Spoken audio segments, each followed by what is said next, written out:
بسم اللہ الرحمن الرحیم۔ جیسا کہ آپ سب کو پتہ ہے کہ ہم نے اسلامی تحریروں کا ایک سلسلہ شروع کیا ہوا ہے، تو اسی سلسلے میں ہم آج آگے بڑھیں گے۔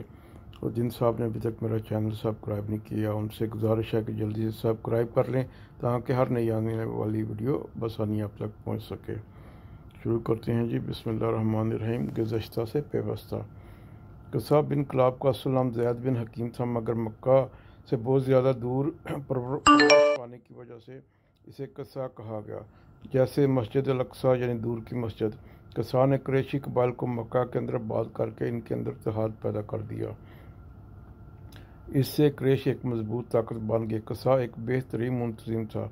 اس کے قائم کردہ دار الندوہ میں باہمی رضامندی سے فیصلے ہوتے، لڑکیوں کے رشتے طے ہوتے اور ان کی شادیاں کی جاتی۔ اس نے حاجیوں کے لیے رفادہ اور سقایا کھلانے پلانے کا بہترین بندوبست کیا، جس میں قریش پورا تعاون کرتے۔ اس نے قریش کے اندر ایک اجتماعی سوچ کو پروان چڑھایا۔ حجابت خانہ کعبہ کی دیکھ بھال اور اس کی کلید کا منصب بھی قصہ کے پاس تھا۔ قصہ کے ضیوف اور رحمان اللہ کے مہمان کے لیے کیے گئے انتظامات کی شہرت دور دور تک پھیل گئی، جس سے حاجیوں کی تعداد میں خاطر خواہ اضافہ ہوا، جس کا لامحالہ فائدہ قریش کو ہوا، کیونکہ ان کی آمدنی کا بڑا ذریعہ خانہ کعبہ کے زائرین اور تجارت پر ہی تھا۔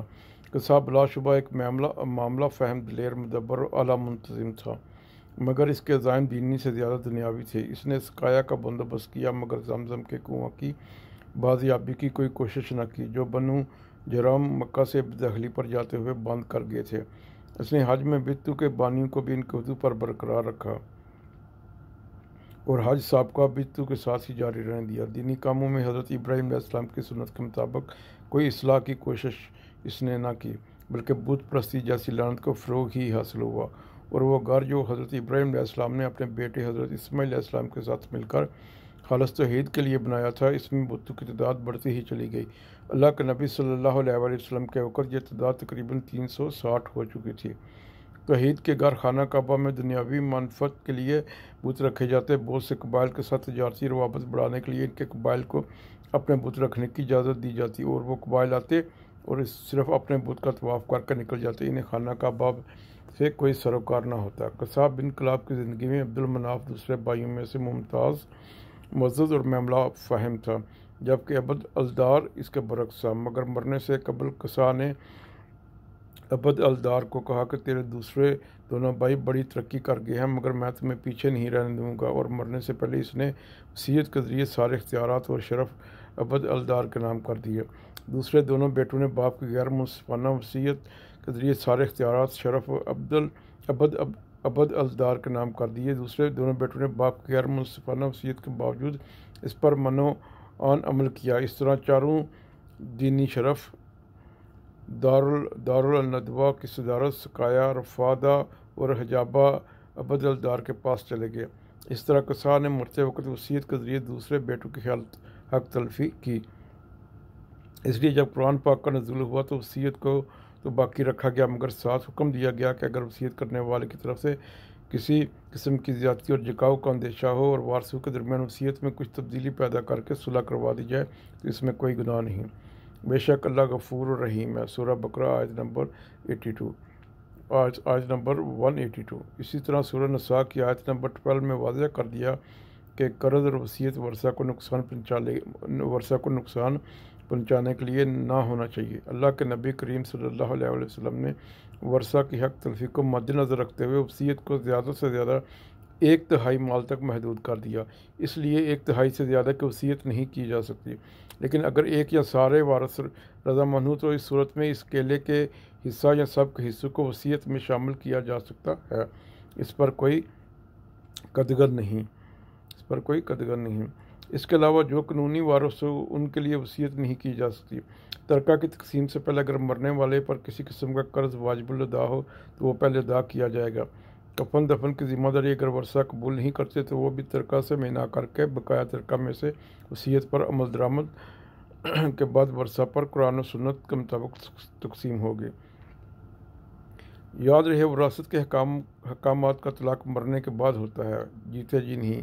بہت سے لوگ ماں باپ کو جیتے جی وراثت کے حکامات کے مطابق تقسیم کا مطالبہ کرتے ہیں جو قطعی غلط اور گناہ ہے۔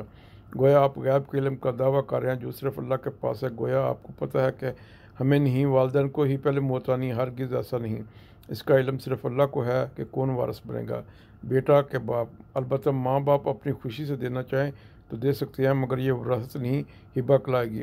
اس کے ساتھ ہی ایک اور شعبے کا ازالہ بھی ضروری ہے۔ قرآن پاک کے سورہ نساء میں جب والدین کے حصص اللہ نے مقرر فرما دیے تو یہ سمجھا گیا کہ کیونکہ وارث کے لیے وصیت نہیں، لہذا سورہ بقرہ کی آیت نمبر 180 میں والدین کے لیے دیے گئے وصیت کے حکم کو منسوخ سمجھ لیا گیا۔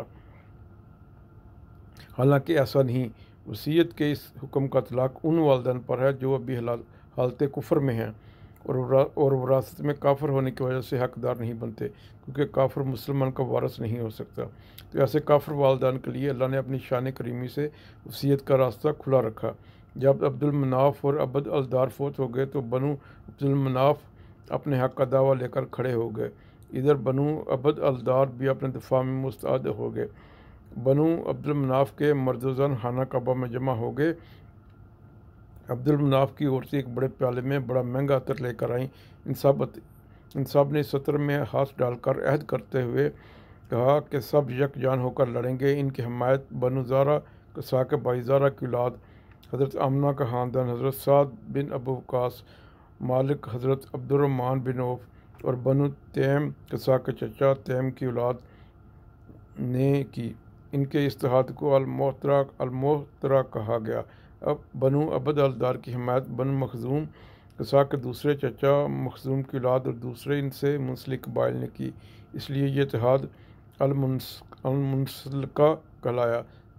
صاف نظر آ رہا تھا کہ حرم سے باہر نکلتے ہی قتل و غارت کا بازار گرم ہو جائے گا، اس لیے لوگوں نے صلح کی دہائی دی۔ جاری ہے انشاءاللہ باقی لازم نیکسٹ قسط میں۔ دعاؤں میں یاد رکھنا، اپنا خیال رکھنا۔ اللہ تعالیٰ آپ سب کو حامی و ناصر ہو۔ اللہ حافظ۔